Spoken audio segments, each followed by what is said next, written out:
आज और कल के लिए तो हो नहीं सकती। क्या कोई कंपनी 4 रुपये 5 रुपये 10 रुपये गिर कर हमारे लिए बेकार हो जाएगी? उस रणनीतियों को समझना है। और अगर आपको ये लगता है कि हाँ भाई कि जिसके साथ वोडाफोन आइडिया ने साझेदारी की है वो एक इस तरीके का काम में वर्क कर रहा है, अभी वो काम पूर्णतया नहीं हुआ कि वो हर देशों में वो चल रहा है। हम बात कर रहे हैं एनएचपीसी की, जो भारत के अंदर जल विद्युत के अंदर एक बड़ा नाम है, जो देश के अंदर और विदेशों में अपनी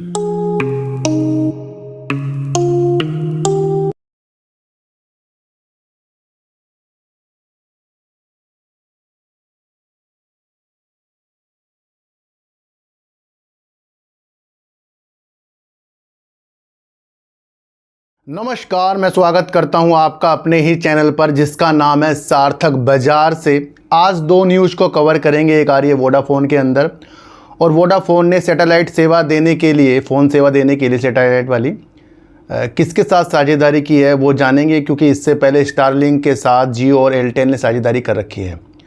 इस न्यूज़ को अलग अलग तरीक़ों से हम जानेंगे कि जिस तरीके से इसने साझेदारी की है ये क्या इसके महत्व में जोड़ रही है ना वोडाफोन आइडिया के अंदर। दूसरा बात करेंगे एनएचपीसी की, क्योंकि एनएचपीसी अपनी तरफ से तो बहुत अच्छा वर्क कर रहा है और अपनी क्षमताओं पे ज़्यादा चीज़ों को जोड़ता है, मेगावाट जोड़ता जा रहा है। और दूसरा इसकी जो निर्माणाधीन परियोजना है वो भी चालू है, उसके बारे में बातचीत करेंगे। लेकिन इसके सीएमडी ने भारत के अंदर नवकरणीय ऊर्जा की, हरित ऊर्जा के लिए अनिश्चितता जो है जताई है, यानी कि जिस तरीके से हम वर्क कर रहे हैं भारत के अंदर नवकरणीय ऊर्जा के लिए, उसके अंदर उनको थोड़ी सी चिंता हो रही है। तो उस विषय को भी आज हम जानेंगे। देखो तो बाज़ार के अंदर गिरावट के माहौल हैं, और वो आपको पता ही है, चाहे वो अमेरिका की फैट की चिंताएं हो या फिर दूसरी रणनीति जो आपको युद्ध की चल रही है उसकी हो।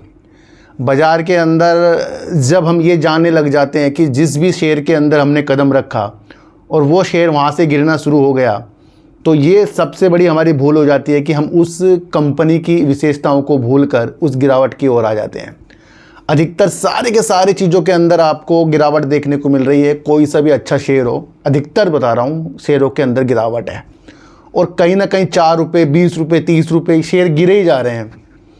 हमें नीतियों को समझना है कि जिस भी कंपनी के अंदर कुछ वजूद है उसकी क्वालिटी आज और कल के लिए तो हो नहीं सकती।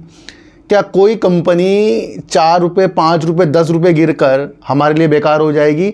उस रणनीतियों को समझना है। और अगर आपको ये लगता है कि हाँ भाई 2 रुपये 4 रुपये गिरने से कुछ कंपनियां ख़राब हो जाती हैं, तो इसका मतलब शेयर बाज़ार हमारे लिए बिल्कुल भी नहीं है। मैं आपको इतनी से एक बात बता दूँ, लेकिन अच्छी कंपनियों पर हमारा विशेष तौर पर ध्यान होना चाहिए।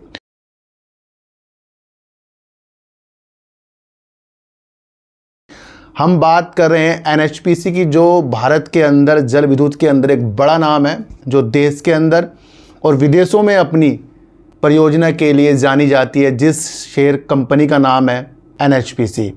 एनएचपीसी की एक न्यूज़ निकल कर आ रही है। इस न्यूज़ को अगर हम समझें तो एनएचपीसी के सीएमडी ने नवकरणीय ऊर्जा की अनिश्चितता पर चिंता जताई है।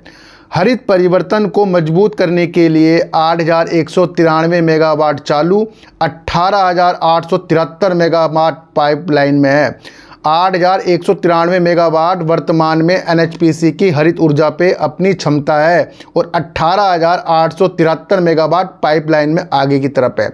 ET India net zero forum 2025 में बोलते हुए चौधरी ने कहा, एनएचपीसी के पास 8,193 मेगावाट की हरित क्षमता परिचालन में है, 9,843 मेगावाट निर्माणाधीन है और करीब 9,030 मेगावाट सर्वेक्षण में है, जिसमें आंध्र प्रदेश, महाराष्ट्र, गुजरात और अन्य स्थानों पर पंप स्टोरेज परियोजनाएं शामिल है, जो नेट जीरो की ओर एक बड़ा कदम है।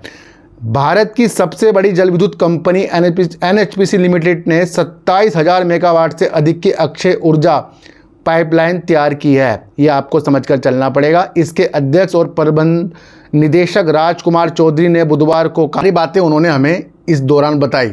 उन्होंने कहा है कि भारत का 2030 तक का 500 गीगावाट अक्षय ऊर्जा क्षमता का लक्ष्य हासिल किया जा सकता है। उन्होंने कहा कि सरकार लद्दाख जैसे उच्च क्षमता वाले क्षेत्रों से मांग केंद्रों तक सौर ऊर्जा संचारित करने के लिए हरित ऊर्जा गलियारों के विकास को सक्षम बना रही है। उन्होंने कहा कि इसे सक्षम करने के लिए 2028 तक हर साल 50 गीगावाट अक्षय ऊर्जा बोलियों की योजना बनाई गई है। चौधरी ने पवन और सौर स्रोतों से ऊर्जा उत्पन्न की आयातित प्रकृति के कारण ग्रिड स्थिरता बनाए रखने की चुनौतियों को भी रेखांकित किया और हरित हाइड्रोजन, बायोमास जैसे विकल्प स्वच्छ स्रोतों से उत्पन्न बढ़ाने की आवश्यकता पर बल दिया। तो सर उन्होंने कहा कि पवन सौर ऊर्जा के माध्यम से ऊर्जा उत्पादन की अनिश्चितता एक चुनौती है और इसके लिए ग्रिड स्थिरता सुनिश्चित करने के साथ साथ हाइड्रोजन, बायोमास स्रोतों से अधिक ऊर्जा उत्पादन की आवश्यकता है। सीमा पार स्वच्छ ऊर्जा साझेदार के विस्तार में एनएचपीसी की भूमिका पर प्रकाश डालते हुए चौधरी ने कहा, भारत की पन बिजली और पंप भंडारण क्षमता का दोहन करने में साथ साथ सरकार नेपाल और भूटान जैसे पड़ोसी देशों में पन बिजली परियोजना को विकसित करने पर भी विचार कर रही है। एनएचपीसी पहले से ही नेपाल में काम कर रही है। बिजली क्षमता का बड़े पैमाने पर दोहन नहीं हुआ है। तो ये सारी नीतियां हमें एनएचपीसी के द्वारा पता लग गई, जहां पर अपनी द्वारा तो वो अच्छा वर्क कर ही रहा है। तो सर एक न्यूज़ निकल कर आ रही है वोडाफोन आइडिया में, और वोडाफोन आइडिया की न्यूज़ को समझना हमारे लिए बहुत अच्छा होगा, क्योंकि अगर इस न्यूज़ को अगर हम समझे तो ये एक फ्यूचर दिखा रहा है वोडाफोन आइडिया का। तो सर वोडाफोन आइडिया ने सैटेलाइट फ़ोन सेवाएं देने के लिए AST स्पेस मोबाइल के साथ साझेदारी की। वोडाफोन ने एक बयान में कहा कि AST स्पेस मोबाइल पहला और एकमात्र अंतरिक्ष आधारित सेलुलर ब्रॉडबैंड नेटवर्क बना रहा है जो सीधे स्मार्टफोन द्वारा सुलभ होगा। देखो सर, सबसे पहले चीज़ तो मैं आपको एक ये बता दूं कि जिसके साथ वोडाफोन आइडिया ने साझेदारी की है वो एक इस तरीके का काम में वर्क कर रहा है। अभी वो काम पूर्णतया नहीं हुआ कि वो हर देशों में वो चल रहा है। सबसे पहले न्यूज़ को समझो। न्यूज़ तो ये पॉजिटिव है, लेकिन इसमें कितने साल लग जाएंगे आप ये देखो। स्टारलिंक की जो सेवाएं हैं कई देशों में चल रही है और भारत के अंदर जियो और एयरटेल इसके अंदर साझेदारी करके बैठे हैं और अभी तक के वो भी नहीं यहाँ पर आया है। दूसरा, अगर वोडाफोन आइडिया ने इस तरीके से साझेदारी की है तो भैया ये कल और आज की रणनीति बिल्कुल भी नहीं है, ये तो सालों की रणनीति होगी, क्योंकि वो तो अभी जिस भी कंपनी के साथ इसने वर्क किया है वो खुद इसके ऊपर अभी वर्क कर रही है। तो जब वो लॉन्च करेगी तब वो चीज़ें होंगी, तो ये तो मेरे हिसाब से काफ़ी सालों की बात हो जाएगी या दिनों की बात हो जाएगी, महीनों की बात हो जाएगी। इसलिए इस न्यूज़ से आपको ज़्यादा उत्साहित इसलिए नहीं होना है कि आप सोचो कि भैया साझेदारी हो गई, पर आगे आगे न्यूज़ को आपको समझकर चलना है कि दूरसंचार ऑपरेटर वोडाफोन आइडिया ने बुधवार को स्मार्टफोन पर सीधे उपग्रह सेवाएं देने के लिए एलन मस्क के स्वामित्व वाली स्पेस एक्स की प्रतिद्वंदी यानी कि स्पेस एक्स की जो प्रतिस्पर्धा करने वाली कंपनी है satcom firm AST space mobile के साथ साझेदारी की घोषणा कर दी। वोडाफोन आइडिया ने एक बयान में कहा कि AST स्पेस मोबाइल पहला और एकमात्र अंतरिक्ष आधारित सेलुलर ब्रॉडबैंड नेटवर्क बना रहा है। मैंने अभी आपको क्या कहा है? बना रहा है। अभी बना नहीं है, वो बना रहा है, जो स्मार्टफोन द्वारा सीधे सुलभ है, जिसे वाणिज्यिक और सरकारी अनुप्रयोग के लिए डिजाइन किया गया। अगर ये चीज़ें बन जाए और पूर्णतः हो जाए तो ये वोडाफोन आइडिया के लिए बहुत पॉजिटिव न्यूज़ हो सकती है, मैं आपको बता दूं, लेकिन काफ़ी दिनों के बाद ये आप समझ कर चलना। बयान में कहा गया है कि वोडाफोन आइडिया और AST स्पेस मोबाइल इंक ने भारत के असंबद्ध क्षेत्रों में मोबाइल कनेक्टिविटी का विस्तार करने के लिए एक रणनीतिक साझेदारी की घोषणा की है। AST स्पेस मोबाइल ने एक मानक मोबाइल फ़ोन का उपयोग करके अंतरिक्ष से पहली बार आवाज़ और वीडियो कॉल करके इतिहास रच दिया, जो एक मील का पत्थर है, जो इसकी उन्नत तकनीकी वास्तविकता दुनिया में व्यवहार्यता का प्रसिद्ध करता है।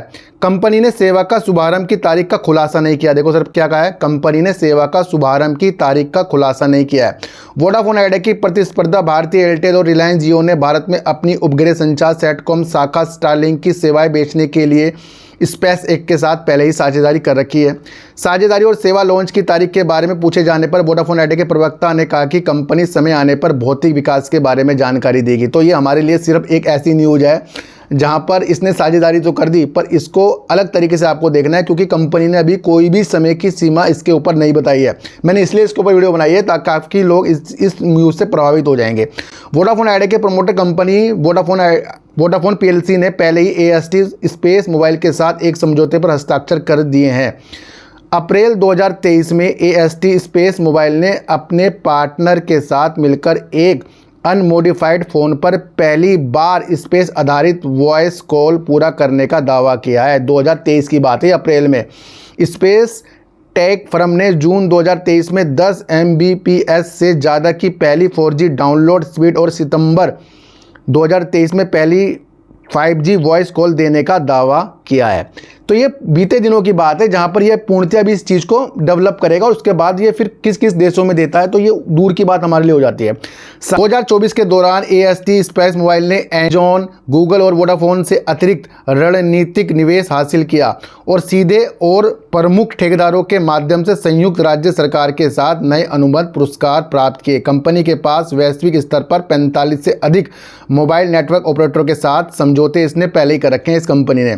तो बयान में कहा गया कि ये साझेदारी VI के मजबूत राष्ट्रीय नेटवर्क को AST स्पेस मोबाइल की क्रांतिकारी अंतरिक्ष आधारित सेलुलर तकनीक के साथ जोड़ेगी, जो किसी विशेष सॉफ्टवेयर या डिवाइस समर्थन या अपडेट की आवश्यकता के बिना सीधे रोजमर्रा के स्मार्टफोन से जुड़ती है। VI ने कहा कि स्पेस मोबाइल सैटेलाइट सिस्टम पर AST स्पेस मोबाइल के साथ सहयोग करेगा। तो सर ये सारी जो चीज़ें हैं है तो ये बड़ी चीज़ें, लेकिन हमें ये चीज़ों को समझना चाहिए कि अगर वोडाफोन आइडिया ने इस तरीके की साझेदारी की है तो ये तो इसका फ्यूचर की स्थितियाँ हो गई हैं। और अगर आप एक चीज़ों को समझो कि यहाँ तो 4G का विस्तार करने में वोडाफोन आइडिया को धन की आवश्यकता है। दूसरा, अगर हम चीज़ों को समझें तो अभी तक इसने पूर्णतया पूरे देश में 5G भी अपना लॉन्च नहीं किया है। तीसरा, अगर हम चीज़ों को समझें तो इसको बैंकों से तब लोन मिलेगा जब सरकार कुछ इसकी चीज़ों में मदद करेगी। चौथा, अगर हम चीज़ों को समझें तो कंपनी के अंदर सरकार जो है 49% तक के इसके अंदर हिस्सेदारी लेकर बैठी है।